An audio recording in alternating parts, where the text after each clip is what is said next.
Microphone, camera, lights, sock monkey, microphone. I think I'm ready. Hey everybody, I'm Daddy Sam, and this is episode 63 of A Touch of Gay podcast for the 14th of June, 2026. A Touch of Gay is my weekly check-in with you, where we talk about what's going on at my kitchen table, as well as the kitchen table of the LGBTQ plus fishbowl that I find myself in. We're going to be remembering Regina, a very dear friend of mine and a pillar of our local community. We're going to be talking about sobriety during Pride Month and some of the things that come up for people during this month of celebrations and parties that are trying not to imbibe, or maybe they need to cut back because there's a lot of pressure on people with all of the Pride events to be elevated. So we're going to talk about that. And of course, an upcoming event that's a big one coming very soon. So let's get started. Every week when we start our show, we like to begin with our daily inspiration, which is gleaned from any one of the days this week of our social media channels, which is A Touch of Gay Pod on Facebook, Instagram, Threads, and Blue Sky. We don't do the X because it's toxic soup. Today's inspiration that I'm going to share with you is simply this: accept no one's definition of your life. Define yourself, and that's from Harvey Fierstein. Harvey Fierstein being pretty famous. If you don't know who he is, Google him. This is a notion that I want to dig in a little bit deeper to, because so many of us were programmed to some level by our family and society about not only how we should live our lives, but who we should be, what's important. And that is a whole range of things that goes well beyond just being gay or not. It can be what we're going to be for a living when we grow up. It can be what status we are in the world. It can be whether we're getting married or not. It can be our moral template. It can be every single touch point of the who we are that we get external programming from. And this comes from our parents, our church, our friends, where we work, where we go to school, and what the media tells us. And of course, these days, it's social media that's just drilling into our minds what we need to look like, think like, what we need to believe in, and what we need to be doing. And like Pride Month comes along every June, and we're told we have to go celebrate Pride. And not all of us want to do that. And of course, it's exciting and it's fun, but there's just this overarching pressure to be something other than maybe what we feel inside. We have to unsubscribe from a lot of what we were programmed with, because the fact of the matter is we were programmed with a lot of screwed up stuff that doesn't benefit us. Steve Jobs had a quote about that: life's too short to live someone else's life. Define yourself. Be brave. And that's part of what the Pride Month is about. On the flip side of that conversation, well, we're told Pride Month, celebrate Pride, it's time to be celebratory. But what I get from Pride Month is the notion that we need to make sure that we are living our true selves, being ourselves, and we shouldn't have to edit who we are and how we live every day for the benefit of other people. We just shouldn't have to. Life's too short for that. So there's that. Moving on. My weekly check-in, where I just sort of tell you what's going on. This is the crazy season, and we've talked about that a few episodes, where it just seems like every day of the week there's something on the calendar. My husband and I are both very involved in the community, and we do a lot of different things. We're a part of a number of different clubs and activities to where the calendar's just full. And last night, and I'm recording this on a Friday, last night was Thursday, we had a big event at one of the clubs down the street that started at 9 p.m. and it went till 1 a.m. Yeah, it was a huge event. And we were, I'm here in the middle of the morning recording this. I did not get very much sleep. And that's just the way this time of the year goes. We have another big event tonight. That's another community LGBTQ plus event that we're going to do demos. I'm doing HIV testing, and it's just a lot of stuff. But I love it. It's an engaged life. It's a life that has purpose, and it keeps me busy. And it just keeps me busy. And that's where I'm at right now. So I'm doing my best to get this episode recorded and edited and out to you so that we can move on. Now, if you are listening to us on a podcast format and you're just listening, you might notice a little difference this week. If you're watching us on YouTube, you can see the difference. I am Right in front of my face is this big, gigantic microphone. I have finally gotten this podcast and what we're doing here to a level that I needed to invest in a good microphone system. And it's staring me in the face, and I'm having a little bit of it feels weird. Now, one thing I will tell you is that if you are watching us on YouTube, right now I've got this big boom arm that's just really taking up a lot of the screen. I intend to have a little bit better system on mounting this microphone, but this is what I had to do today because I wasn't able to pull together all of the parts and pieces for today's broadcast, but I wanted to make sure that I used the new system that really should give us a much better broadcast quality. And that's what's important. What I've been using, a very good system, a lavalier mic, but this is better. It's just made for this. So if you're looking at that, that's the big introduction to our show is welcome to the new Rode microphone and mixer system.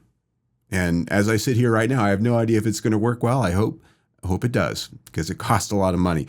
So let's get to the show. Today, I really want to take a few minutes to recognize someone special in our community who passed away this last week, and that is Regina Gazelle. That is her stage name. Her name in town with all of her friends, Regina Wells. Regina is sort of our version of Martha P. Johnson here in Phoenix. She was an elder queen who has lived her life almost exclusively trans, and she was also a performative drag queen. And she was well known in the drag community here, but she was also well known in the recovery community, which is where I came to know her. My story with Regina is she is a vibrant, crazy lady with a lot of life, a lot of energy. She was beautiful. She was amazing to look at and to hold in your arms when you were giving a hug. And I swear, nobody that I know will admit to seeing her in the same outfit twice. She used to just wear the most amazing outfits. Even when she came to regular gatherings where she wasn't performing, she was always on point with how she was dressed and adorned and how she looked. But what's most important about Regina is, at least in the context of my friendship with her, she was sober for 29 years. Now, I don't know her exact age. It was never nice to ask, but I'm thinking she was in her early 70s this week when she passed, maybe her late 60s. And she didn't look it at all. She really took care of herself. She's a person who had a very hard life living and working on the street when she was younger. I met her about 9 years ago when I first got sober, and I was at a meeting where I saw her, and she was running the meeting. She befriended me right away, and she just used to come at me, "Hey, baby," and she had these big, long fingernails, and she would just give me a big hug, and it was intimidating at first because she was high energy. She wasn't afraid to just come right at you with all of it. It taught me to really do that myself in a lot of ways, because when I first got sober, I really didn't know who I was. I wasn't comfortable with who I was, and I was still just trying to figure out. I had just come out as a gay man not long before that. Meeting this person who was the very first trans person I'd ever met, she was a role model for me to see that where I thought my path was difficult and my path was rocky and it was difficult for me to figure my shit out, this is a person who came out as trans very early in her life, in a time and place when that wasn't okay. We're talking the 70s. And as she eventually went through a lot of difficult trials and tribulations with her drug use and got sober 29 years ago, she's been community involved ever since. And that means she has helped other people to get sober and stay sober and counseled them. She's been a friend of the community, and all along still been a very well-known drag performer here in the Phoenix area. And she would go to a number of the different regional shows and contests to compete, and she did very well at those. The reason I want to talk about her today is because she meant so much to me. I loved her, and she loved me back. And I know she loved me because of the way she would make me feel every time she walked into a room. She would always come up to me and give me a big hug and put her hand on my chest and just smile at me. And she did that for everybody. I wasn't special. She really was a role model in our community for doing service work and to take care of your own. She was one of the first people in the United States to open a trans recovery home, and that's also known as a halfway house or a transitional housing. But even still today, there are very few of these that exist that are specifically for trans people. And it's important because people who are trans aren't necessarily welcome in a men's or a women's home, whether or not they pass or not, or how they act. If they're anywhere on the middle of the spectrum, maybe in transition or non-binary, how they present themselves, it's difficult sometimes for these people to find a place that is comfortable and, more importantly, safe for them, or that will accept them at all. And she was one of the trailblazers who started one of these places some time ago. It's not around anymore, but it deserves mentioning. And some people have said it was the very first one in the United States. I can't verify that. It was certainly the first in Arizona when she opened it up. And so there's a lot of people here in town this week. We're doing some life celebrations in the next week or two, one for the recovery community and one for the drag community, a fundraiser to raise funds for her final expenses. She was a pillar in our community, and she's going to be greatly missed. She will be leaving a hole. But the good news is she taught all of us that she left behind how to fill her shoes. And that's something that all of us can do, especially if we're someone who really cares about the community and does a lot for the community.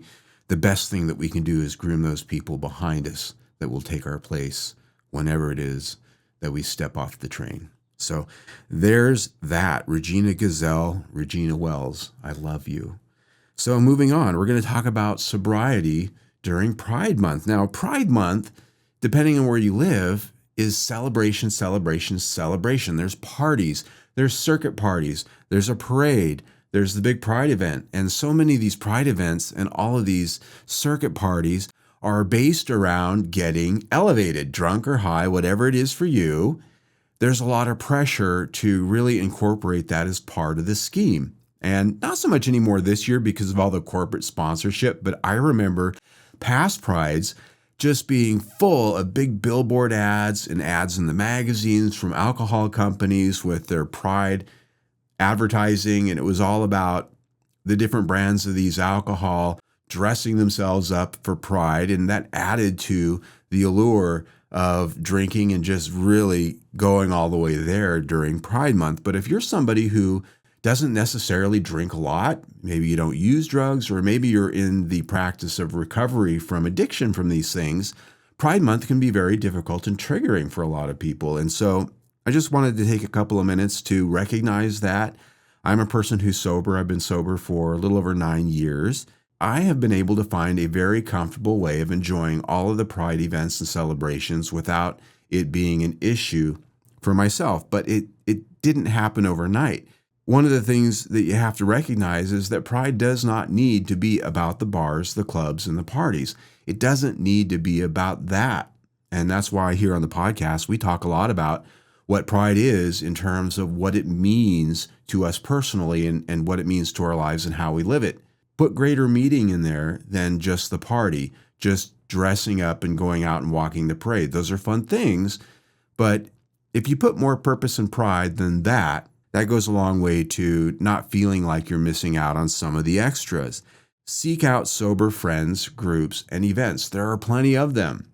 Here in Phoenix, where I live, there is no shortage of opportunity to get out and do things with people that doesn't require getting drunk or being part of the party. But if you are into the nightlife and you enjoy going out to the clubs, which I do, I'm sober, I go out to a lot of the nightclubs, I go to a lot of events at bars, and there are some steps that you can take if you're somebody who's sober or you're in recovery, and maybe you're at the beginning of your journey, maybe you're partway through.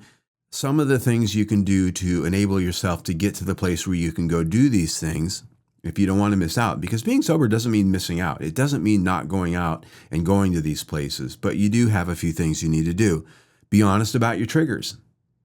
Be honest with yourself about your triggers. What triggers you about wanting to drink or wanting to use? Or what's triggering you to be uncomfortable? Is it sexuality? Is it the smell? Is it watching people drink? Is it smelling alcohol on their breath? Is it just seeing it in people's hands? Be honest with yourself about what those triggers are. I don't myself anymore get triggered by watching other people drink. I barely notice it. But if I smell weed, that gets all kinds of weird little wheels and buttons and lights going on in my brain. And I have to sort of step away from that myself because that's one of my triggers. So you have to be honest with yourself about those and be prepared to step out if you have to. It's also helpful to go slowly and find ways to be useful when you're there. Don't just go there to be there, right? When I first got sober, I tried to go hang out at a bar and just have a Diet Coke.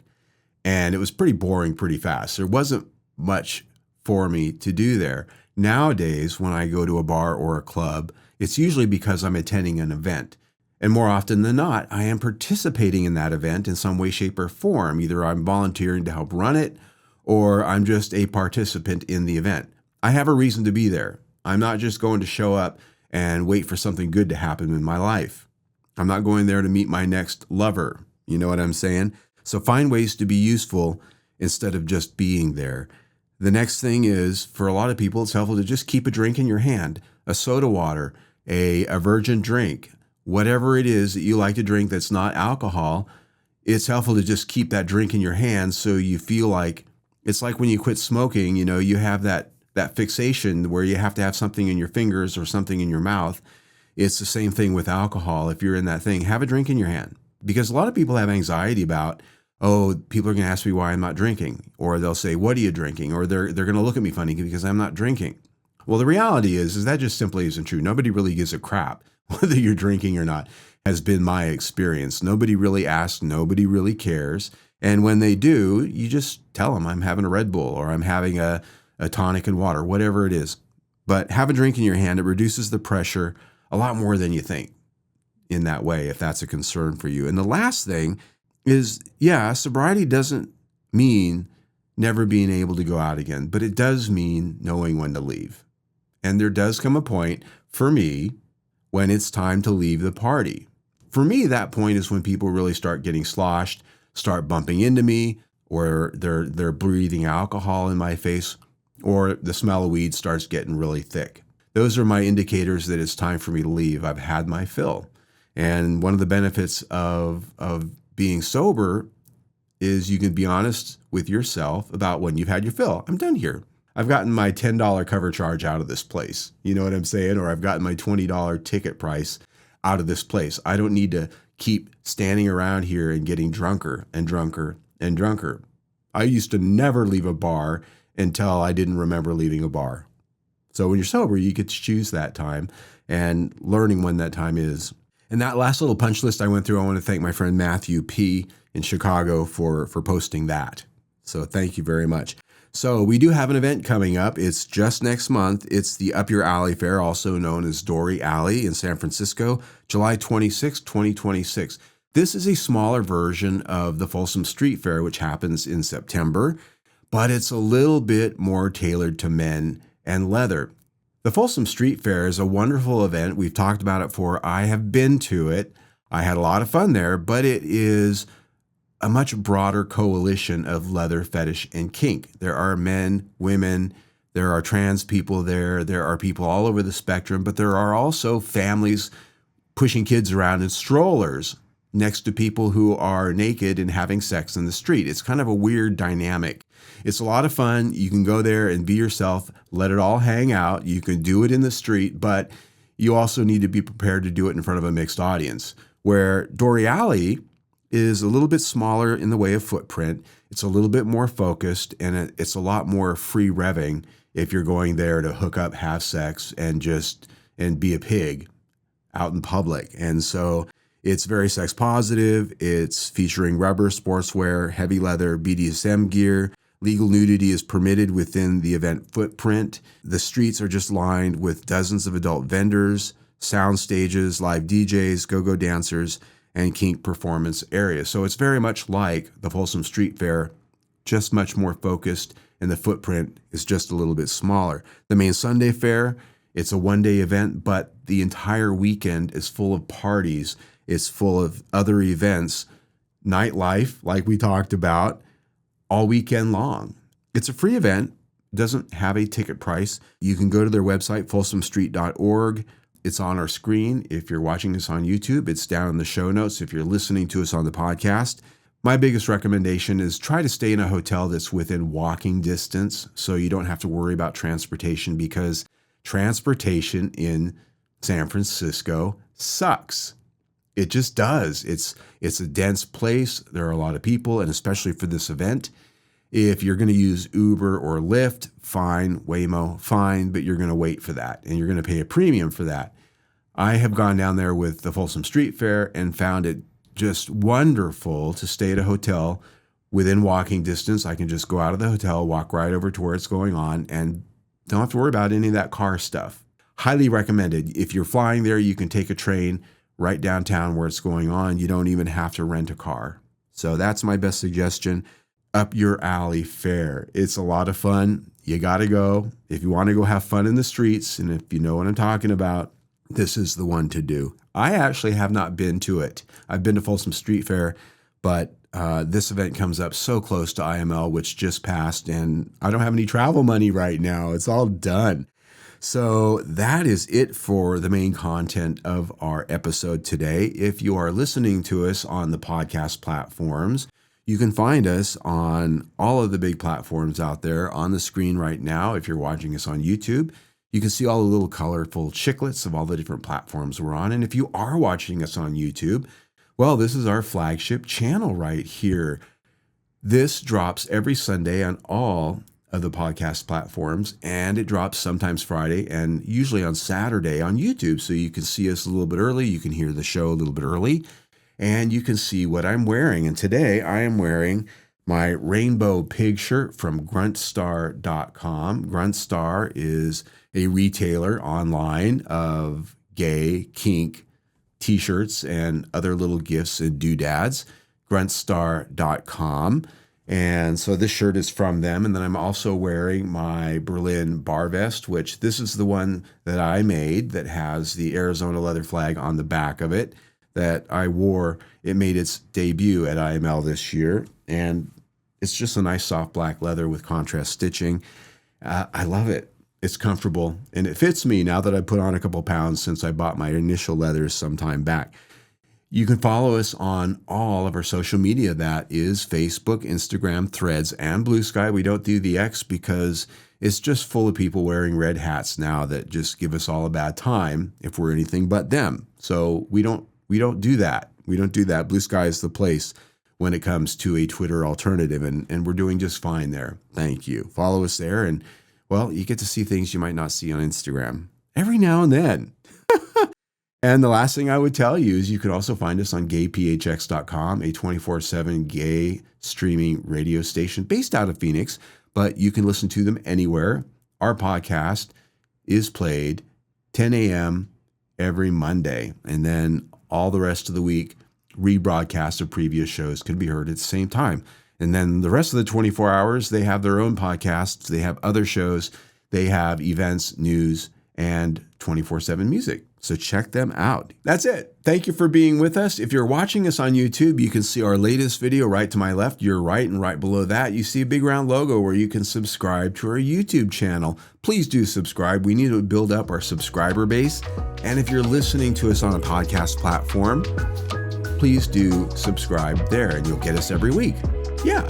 Either way, stay tuned.